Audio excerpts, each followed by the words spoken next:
wanted to get in real estate. I enjoyed being a property owner, enjoyed being a landlord, and now that's what I do full time. Is I invest in real estate. I teach other people how to invest in real estate, whether it be, people who want to follow my path or people who want to invest. I found a mentorship program, one of these pay-to-play programs, which kind of filled in the gaps in my knowledge and helped me to get confidence in what I was doing and helped me get on the right track.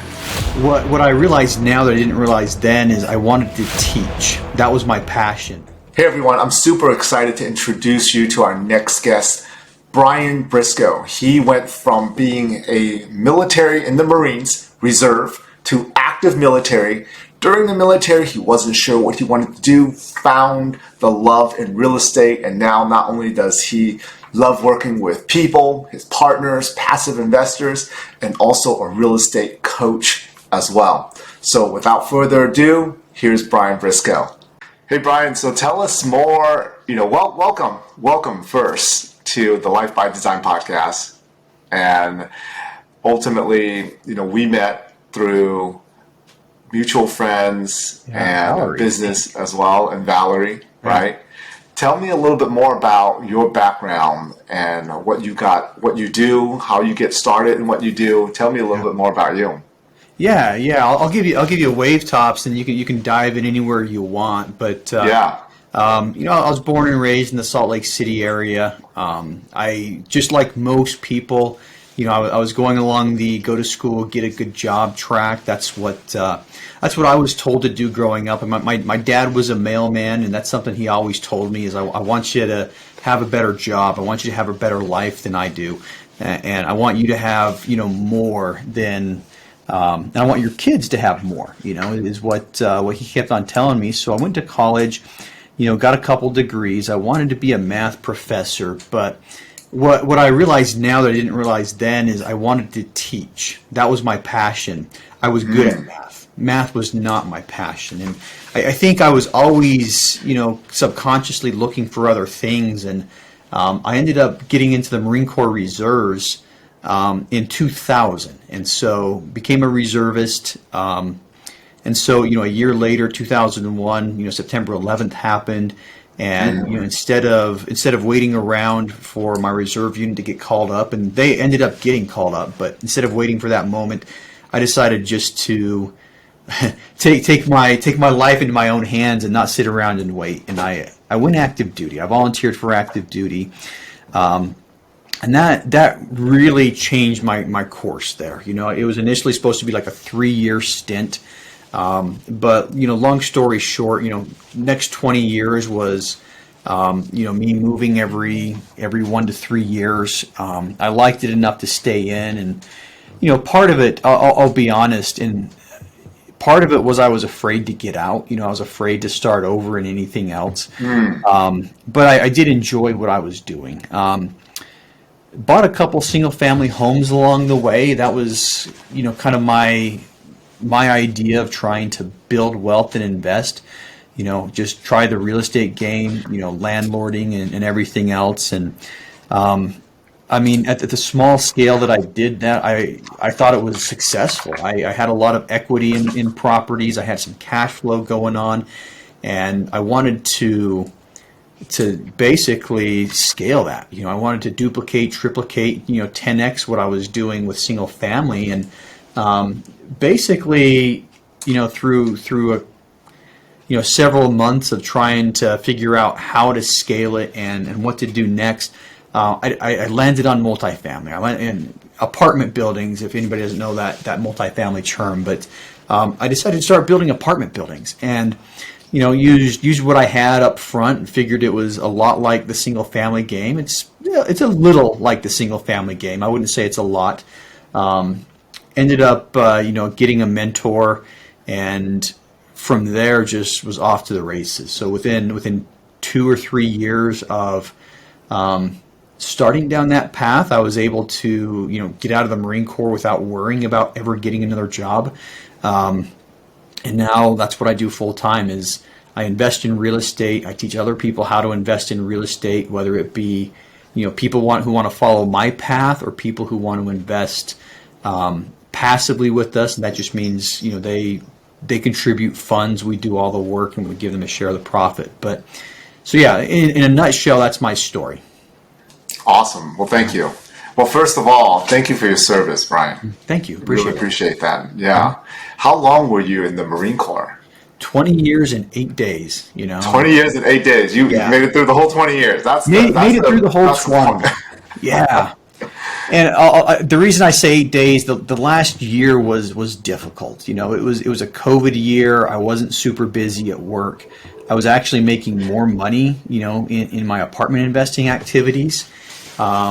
And that last year couldn't go by fast enough, so it was just every day I went into work, it's just like, man, I could be at home talking to potential investors, or I could be at home, I could be doing something else. I could be touring properties. I could be, so that last year was difficult. But obviously I made it through it. And, so basically October 31st is my official retirement day.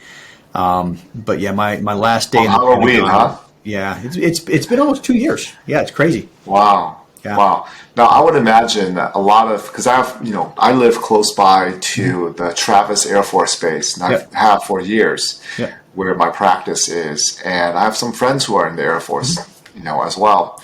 But a lot of people in the military, they're not thinking about investing. They're just, okay, I'm in it for the long haul, 20 years, and then I'm going to come out and get a job. Yeah. At what point, what was the shift that made you think, you know what? Yeah. I need to start investing. The shift was, and you're absolutely right. Nobody joins the military for the money, and it's something that just isn't talked about in the military. I mean, we have a 401k, and they just tell you, yep, you've got the 401k, contribute. That's the best thing. And everybody points to the pension. And once you hit your 20-year mark, you get a pension. And that's the retirement plan. That's the investment plan. The investment plan for active duty is go 20 years, get your pension, and then go get another government job. And that's what a lot of people do. Right. And, over the years, I would see people that I knew as Marines show back up in my office with a polo with, a company brand on it. And they went from, active duty to peddling goods or services or weapon systems or something like that to military. So I realized early on that that's not what I wanted. I didn't want to do that. When I decided to get out, I wanted to be a clean break from the military industrial system, right? So end of the day, I wanted to get in real estate. I enjoyed being a property owner, enjoyed being a landlord. I enjoyed, the passive, well, honestly, having single family homes is not passive. I enjoyed the extra income that was coming off of that and the equity growth. And for a long time, I was trying to figure out, how to do it. I knew I wanted to get into some big real estate, like multifamily, but I didn't know how. And that was the biggest thing that stopped me. I mean, I took a course in appraisal, real estate appraisal, thinking, okay, maybe I'll start out appraising properties to help me get into the business. And then I started thinking, well, I've got this GI Bill. Maybe I'll do law school, and I'll be a real estate attorney, and that'll get me around the people. I can learn the business from that aspect. And so, that was my original plan. And part of the reason, like I said, part of the reason that I stayed in as long as I did is I didn't know how to start a real estate business, and that was part of the issue. But eventually, I found a mentorship program, one of these pay-to-play programs, which kind of filled in the gaps in my knowledge and helped me to get confidence in what I was doing and helped me get on the right track. Awesome. Now, when you first got into real estate and you were still in the military, were there guys around you or other superiors that were like, "What are you doing? This is kind of crazy. You sure you want to do that?" Did you get any pushbacks from family or friends? I got from family and friends. It was mostly encouragement. It was like, "Hey, good for you. Go do it." but there were a lot of people that just weren't interested. They're like, hey, that's not my cup of tea, but I hope you do well. And that's the typical response I got from family and friends. At work, I was very low key at what I said at work.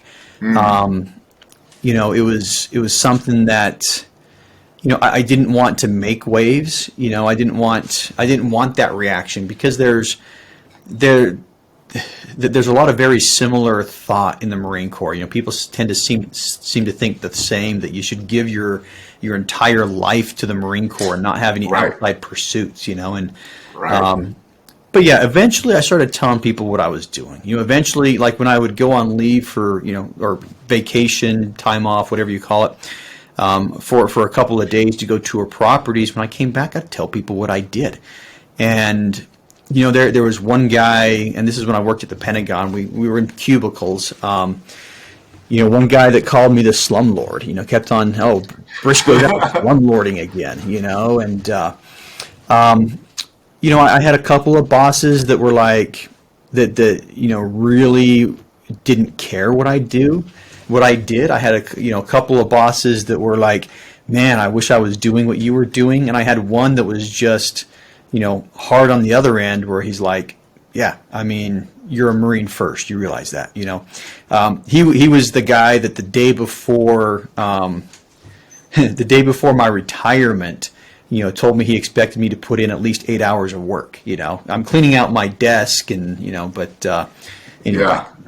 So yeah, I had a little bit of pushback from some people, but quite honestly, I think most people saw what I was doing, and they were. I'm not sure jealous is the right word, but they kind of they wish that they had something like that too. They wish that they were doing something extra, because. I mean, at the Pentagon, I was working with a bunch of people higher rank, all 40 something. Most of them were eligible for retirement, and most of them were, they kept on coming back every single day, because they never created a different option for themselves. Right. That was the only thing they really knew how to do. Yeah.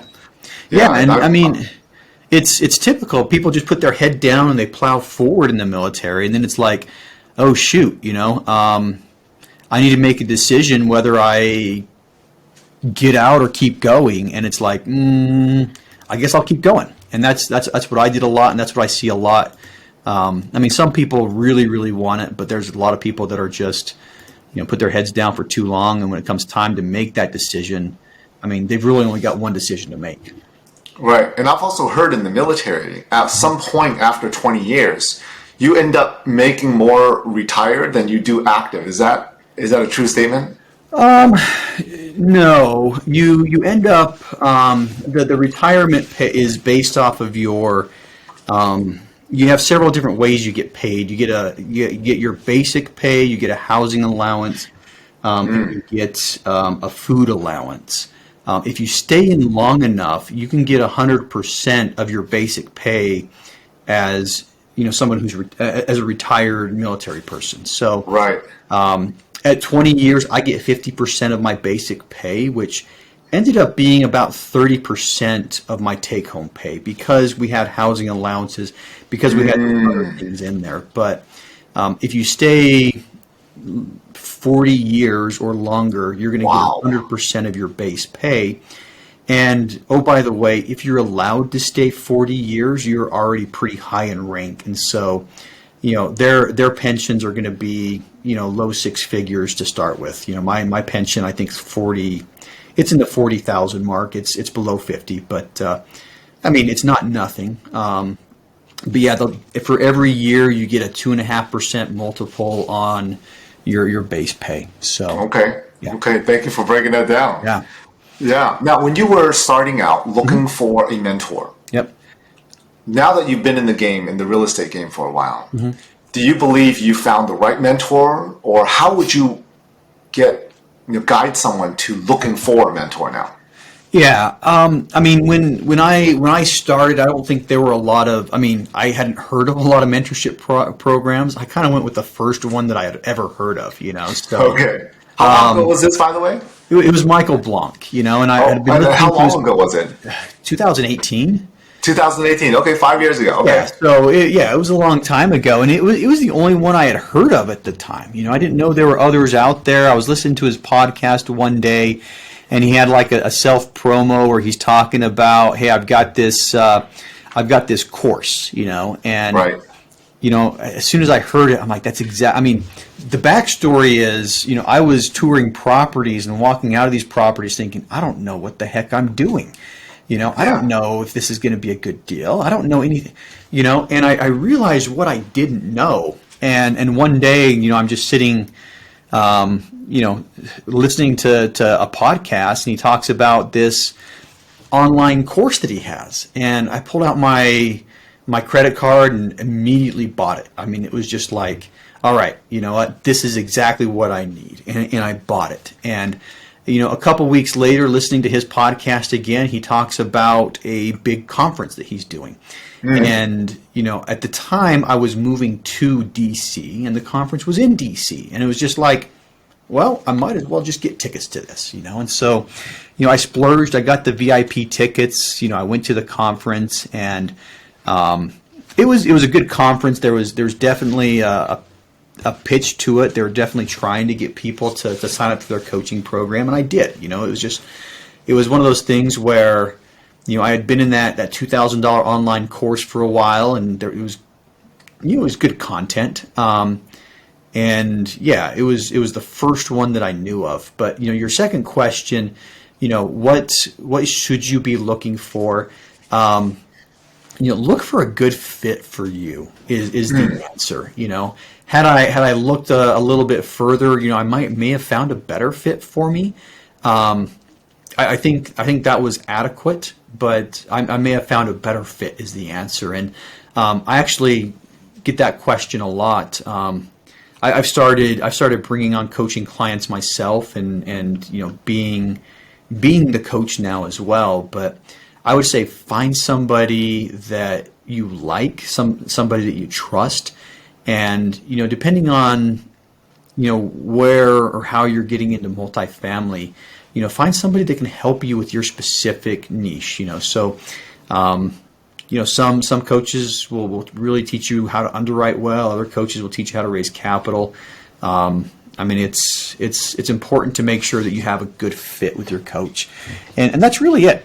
I would also say make sure your coach is experienced. I've seen some people throw their hat into the coaching ring, and they've closed 2 deals. And I kind of scratch my head and wonder what they're teaching, because after you've done 2 deals, it's just like, right. You're just getting started, barely. I mean, you can help people. You can help people maybe get their first deal, but come on, you haven't made enough mistakes to help people avoid landmines yet. But right. Anyway, so yeah, I would say experience is also important. Find somebody who is experienced, and can, and then everything else I said is added on top of that. Yeah. Now, family is really important, and you have a family. I do. Right? How do you incorporate the little ones and your wife and into this multifamily investing ecosystem? Because this is not taught at school. I mean, my wife. My wife and I. We have a great relationship. She likes English, and she's teaching high school English right now, and that would be like the worst thing in the world for me. And when it comes to apartment investing, she feels the same way. So she's very supportive. But she doesn't participate. With my kids, one of my daughters, she edited my podcast for quite a while, and it wasn't until she started nursing school that she got too busy. But she was editing the podcast and doing a pretty good job at that. I'm talking with my 12-year-old right now. She's like most kids that age. She's got her own YouTube channel, and she's putting up shorts and everything else. And so she's going to start doing some video editing for me. Other family members, my brother-in-law, my wife's brother, is now my podcast editor. He does all that, and he's going to start taking a slightly larger role in in what he's doing as well. But yeah, as far as with the family, I mean, with the little kids, I mean, I have at home a 12-year-old, a 10-year-old, and a 7-year-old. And with them, I talk about what I'm doing, and I talk about, what, I mean, they see me at home all the time. I'm not going to work. I'm at home, doing my work, and that's where I'm sitting right now. And I take them to school in the morning, and I'm here when they get home. So it's I think I'm much more present. But yeah. Then Did they ever ask you, hey, Dad, do you work? Like, do you go to work? Like other parents are going to work, right? They know I work. I mean, okay. they'll come downstairs. They'll open my door and they'll peek in. Because they know I have a lot of different calls. I'm talking with investors. I'm coaching people. I'm recording podcasts, and so a lot of times the staircase is just to my left on the other side of the wall, and I'll hear feet come down the stairs, and I'll see my door crack open about this much and a little face in there, and Dad, are you recording? Dad, are you on a podcast? And so, I mean, they see me work. They just, and of course, I live in a small town. There's not a lot of investment opportunities here. So, I get in my car and I drive to Salt Lake City, a couple times a month, because that's where my focus is right now. Or I get on a plane and I go to a conference. So they know it's part of the work. I don't think they know exactly what I do or how I do it yet, but they're still young. What do you love about Salt Lake City besides the fact that it's close to you? What do you love about it? Tell me more. I grew up there, so part of it is when I'm talking with people who are brand new coaching clients, it's you have to pick a market. I think it's smart to focus on a market, and I have a competitive advantage in Salt Lake, and my competitive advantage is I've spent 25 years living in Salt Lake. So I know the cities, I know the structure, I know the culture, which is huge in Salt Lake. But apart from that, it's been growing like crazy. It's between the 2010 and 2020 census, the state of Utah was the fastest growing state. Wow! When I was in high school, we had 2 congressmen. There's 5 congressmen in Utah now. And so when you start looking at shifts, there are so many people moving to Utah that, and there's so many companies that are moving to Utah that it's going to be a really solid growth market for many years to come. So, yeah, I love Utah for lots of reasons. I think it's one where, the don't wait to buy real estate, the buy real estate and wait philosophy is really gonna pay long-term dividends. Now, do you buy it on your own, or do you have partners that you buy it with specifically? Yeah, I syndicate. So basically, I find the properties, find the investors, put everything together. There's always a couple of partners in there. Later today, I'm talking with a guy that I hope to hire as my acquisitions guy. He lives in Salt Lake. I'm a 3-hour drive from Salt Lake, so it's a little inconvenient for me to go back and forth, but I'm hiring somebody to be my acquisitions guy, so that I can focus on the higher level things, so to speak.